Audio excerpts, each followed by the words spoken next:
Rahman Rahim. अस्सलाम वालेकुम viewers, this is Aiza law foundation channel. Viewers, हमने 21 सेक्शन पाकिस्तान पिनल कोड के कंप्लीट किए थे। अब हम अपने लेक्चर को आगे बढ़ाते हुए हम पढ़ेंगे पाकिस्तान पिनल कोड 1860 का सेक्शन नंबर 22, जिसका टाइटल है मूवेबल प्रॉपर्टी।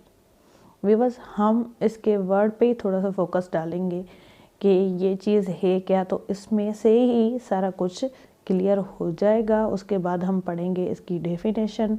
तो पहले हम इसके वर्ड पे फोकस करते हैं कि ये क्या है। तो ये अपने वर्ड से ही ज़ाहिर है। मूवेबल माने ऐसी चीज़ जो हरकत पजीर हो या फिर काबिले हरकत हो, जो मतलब अपनी मूवमेंट को जारी रखे। जारी मीन्स के हम उसको एक जगह से दूसरी जगह शिफ्ट कर सकें, उसको हरकत में ला सकें, तो वो चीज़ होती है मूवेबल। और इस सेक्शन 22 यानी 22 में मूवेबल प्रॉपर्टी है। अब प्रॉपर्टी क्या होती है? मालकियत होती है। तो ये कौन सी प्रॉपर्टी? वो प्रॉपर्टी जो हरकत पजीर हो, एक जगह से दूसरी जगह हम उसको ट्रांसफ़र कर सकें या हम उसको किसी और को दे सकें। सेक्शन 22 की डेफिनेशन है, the words movable property are intended to include corporeal property of every description except land and thing attached to the earth are permanently fastened to anything which is attached to the earth। जो लफ्ज़ movable है, movable property, वो ऐसा समझा जाएगा जिसमें शामिल है कॉर्पोरल प्रॉपर्टी यानी फिज़िकल।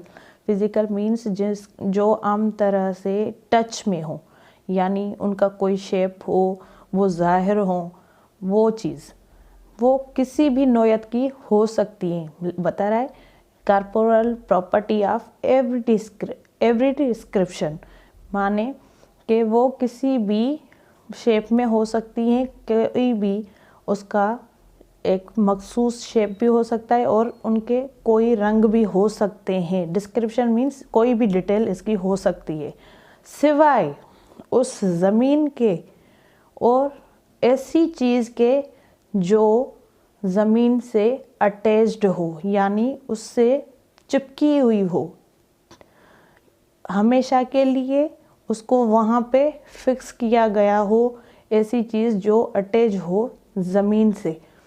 तो इस चीज़ में वो बता रहा है कि मूवेबल प्रॉपर्टी में वो चीज़ें आएंगी जो फिज़िकल हैं, टच में हैं, किसी भी डिस्क्रिप्शन में हो, यानी वो मूवमेंट वाली हो।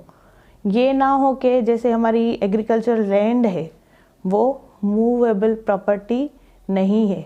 इसमें हम एग्रीकल्चर लैंड का जो फसल होता है, क्रॉप, वो जो है मूवेबल प्रॉपर्टी है, क्योंकि ज़मीन तो वहाँ पे फिक्स होती है, लेकिन जो उसकी फसल होती है वो हम एक जगह से काट के दूसरी जगह शिफ्ट भी कर सकते हैं और उसको बेच के हम उससे अपनी रोज़ी रोटी कमा सकते हैं। तो ये मूवेबल प्रॉपर्टी है, ज़मीन पे फिक्स नहीं है। उसको काटते हैं तो वो फिक्स नहीं रहता। हाँ, अगर वो ज़मीन से अटैच्ड है, जैसे ट्रीज़ होते हैं, तो ये इमूवेबल प्रॉपर्टी में आ जाएंगे, लेकिन वो हमारा एक अलग सेक्शन भी होगा, हम उसमें भी देखेंगे। पर जो चीज़ मूव करे वो है इस सेक्शन के अकॉर्डिंग मूवेबल प्रॉपर्टी। वो ज़मीन से अटैच्ड ना हो, चाहे वो थोड़े वक्त के लिए होती हैं, जैसे फसल का मैंने बताया, लेकिन उसको हम जब सेल करते हैं तो वो मूवेबल बन जाते हैं, लेकिन परमानेंटली वो उसमें फिक्स नहीं होते ज़मीन के साथ। इसमें जो टर्म इस्तेमाल हुआ है डेफिनेशन में, ये अटैच टू द अर्थ, वो अटैच टू द अर्थ का जो टर्म है ये मिलता है, इसकी वजाहत ट्रांसफ़र ऑफ प्रॉपर्टी एक्ट 1882 में, जिसका सेक्शन 3 बताता है अटैच टू द अर्थ। अब अटैच टू द अर्थ कौन सी चीज़ें हैं, वो इन 3 क्लास में डिफाइन है। जैसे rooted in the earth as in the case of trees and shrubs, जैसे जो दरख्तें हैं या झाड़ियाँ हैं वो ज़मीन से अटैच होती हैं। और दूसरा है embedded in the earth as in the case of wall of buildings, जैसे जो दीवारें होती हैं किसी बिल्डिंग की वो सराउंडिंग में स्प्रेड हुई हुई होती हैं जो फिक्स्ड होती हैं ज़मीन के साथ। ठीक है, तो इसका क्लास सी कहता है attach to which is so embedded for the permanent beneficial enjoyment of that of which it is attached. अब इसमें वो चीज़ें आती हैं जो अटैच हैं बहुत ज़्यादा लंबे टाइम के लिए, मीन्स ज़्यादा अरसे के लिए, जिनसे उसी अरसे में फ़ायदा भी लिया जाए। जैसे कुछ फसलें होती हैं जिनका बस एक दफ़ा बीज छिड़का जाता है और फिर वो पूरी ज़िंदगी, मतलब जब तक उसमें कैपेसिटी होती है वो फसल देती रहती हैं। कुछ ऐसे फसल हैं जैसे सब्जियां हैं, कुछ रेयर केस में हैं कुछ सब्जियां, और कुछ फसल हैं जिनके एक दफ़ा बीज लगाया जाता है फिर वो हमेशा उससे फ़ायदा लिया जाता है। वो ज़्यादातर जो पानी लूटस हैं, ऐसे जो दरख्त हैं, इनके साथ दूसरे भी इनके साथ ही फसल होते हैं, वो इन्जॉयमेंट, बेनिफिशियल इन्जॉयमेंट देते हैं जो हमेशा के लिए वहाँ पे फिक्स होते हैं या स्प्रेड हुए होते हैं ज़मीन के साथ, बड़े पैमाने पे वो कवर करते हैं ज़मीन को।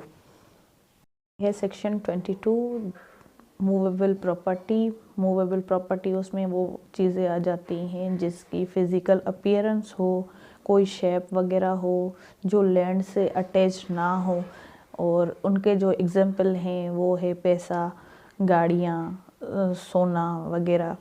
सोन मीन्स गोल्ड। ये चीज़ें सारी मूवेबल प्रॉपर्टी में आती हैं, यानी ऐसी चीज़ें जो ज़मीन से अटैच ना हो, ये चीज़ें सारी। तो अब हम पढ़ेंगे सेक्शन 23 रॉन्गफुल गेन। अब सेक्शन 23 का जो रॉन्गफुल गेन है, इसका मतलब ये है कि ऐसा फ़ायदा जो गलत तरीके से हासिल किया जाए, यानी नाजायज़ तरीके से कोई मुनाफा लिया जाए। तो इसकी डेफिनेशन को हम पढ़ेंगे।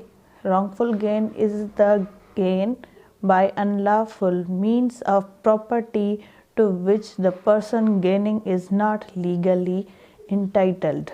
अब wrongful gain यानी ऐसा नाजायज़ फ़ायदा या ऐसा फ़ायदा जो गलत तरीके से लिया जाए, गैर कानूनी तरीके से किसी प्रॉपर्टी से, जो बंदा उसको हासिल करने के लिए उसका हकदार ना हो। मीन्स कोई प्रॉपर्टी है, वो बंदा उसका हकदार नहीं है लेकिन फिर भी उससे मुनाफा ले रहा है, तो ये है रॉन्गफुल गेन। अब इसमें ही रॉन्गफुल लॉस बताया जा रहा है। Wrongful loss is the loss by unlawful means of property which the person losing it is legally entitled. अब जो रॉन्गफुल लॉस है वो चीज़ है जो बंदा किसी प्रॉपर्टी को खोए या उसको लॉस करे जो उसका लीगली इंटाइटल्ड है, यानी एक बंदा किसी चीज़ का हकदार है लेकिन उसको उसमें से लॉस हो रहा है। अब चीज़ उसकी है तो उसको तो लॉस ना हो ना, लेकिन उसको गलत तरीके से नुकसान होता है जो उसके लिए हकदार नहीं था लेकिन उसको हो गया, तो ये है wrongful loss।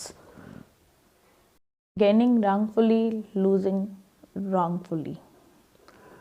A person is said to gain wrongfully when such person retains wrongfully as well as when such person acquires wrongfully। अब एक शख्स है जो हासिल करता है किसी चीज़ को wrongfully, या उसको रखे अपने पास किसी चीज़ को wrongfully, या फिर वो उस चीज़ को हासिल करे wrongfully यानी गलत तरीके से, तो इसको कहेंगे हम गेनिंग wrongfully।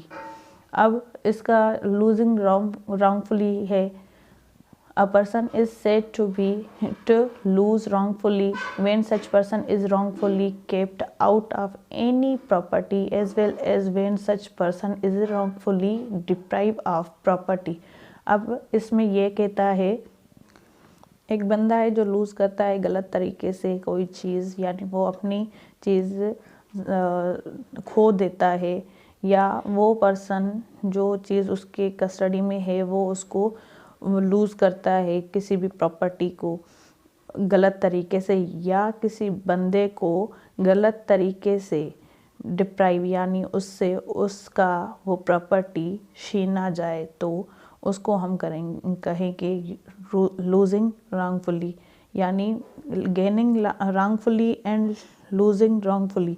इसमें यही है कि एक बंदे ने चीज़ गलत तरीके से हासिल की या कोई फ़ायदा हासिल किया किसी और की प्रॉपर्टी से जिसका वो हकदार नहीं था, और जो हकदार था उसने वो चीज़ खोई जिसका नुकसान हुआ, तो ये है लूजिंग रॉन्गफुली।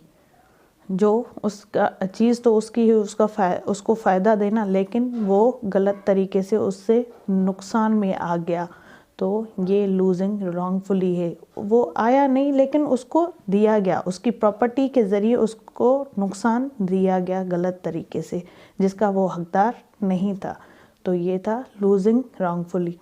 तो थैंक यू सो मच। ये था हमारा section 22 movable property and 23 gain wrongfully and losing wrongfully, इसको हमने समझा। तो शुक्रिया फ्रेंड्स, हमारे साथ जुड़े रहिए। इंशाल्लाह हम मिलेंगे आपसे नेक्स्ट लेक्चर में। इस अपने पीपीसी को आगे बढ़ाते हुए हम आपसे जल्दी मिलेंगे। Thank you so much.